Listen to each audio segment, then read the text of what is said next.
1100 మందికి దళిత బంధు కింద డబ్బుల్ని ఇవ్వాల్సి ఉండే. ఆ డబ్బుల్ని కలెక్టర్ అకౌంట్ లో కూడా కేసీఆర్ గవర్నమెంట్ ఉన్నప్పుడు డిపాజిట్ చేసిండ్రు. మరి ఎందుకు దళిత బంధు ఇస్తలేరు నియోజకవర్గంలో? బట్టి నియోజకవర్గంలో ఇచ్చారు కదా, సేమ్ ఇదే, నేను వేరే చెప్తలే. బట్టి నియోజకవర్గంలో ఇచ్చారు కదా దళిత బంధు, మరి దామోదర రాజనరసింహ గారి నియోజకవర్గంలో ఎందుకు ఇస్తలేరు? బట్టి సీనియరా, దామోదర రాజనరసింహ సీనియరా?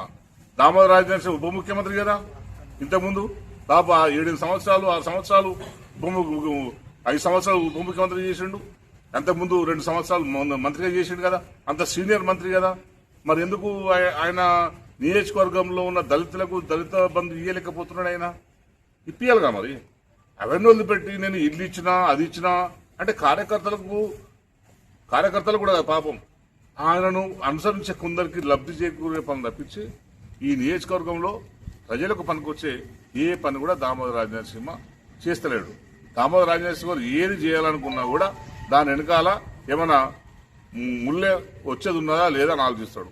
ఎంత వస్తుంది, మనం ఎంత చేసుకోవచ్చు, దానికి ఎంత రెట్టింపు ఎస్టిమేషన్ వేయాలి, ఈ లెక్కలు తప్పించి నియోజకవర్గంలో అభివృద్ధి చేయాలనే యావ ఎప్పుడు కూడా బహుశా దామోదర రాజనరసింహ లేదు.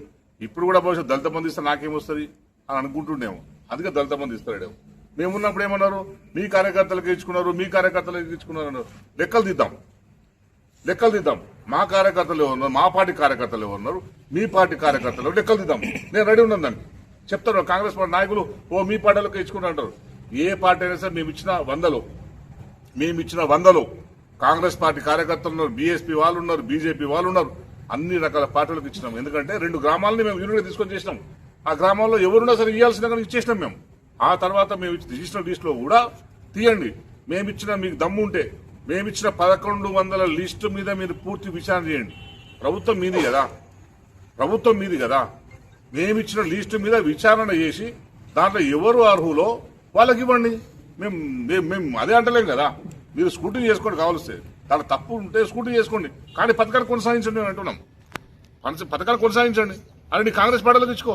సరే అనుకుందాం, కనీసం నీ కాంగ్రెస్ పార్టీలో కన్నా దళిత బంధు దామోదర రాజేశ్వర గారు మా వాళ్ళకి ఎట్లయినా ఇవ్వకపోతే మేము వచ్చినా మేము చూసుకుంటాం మా వాళ్ళ సంగతి.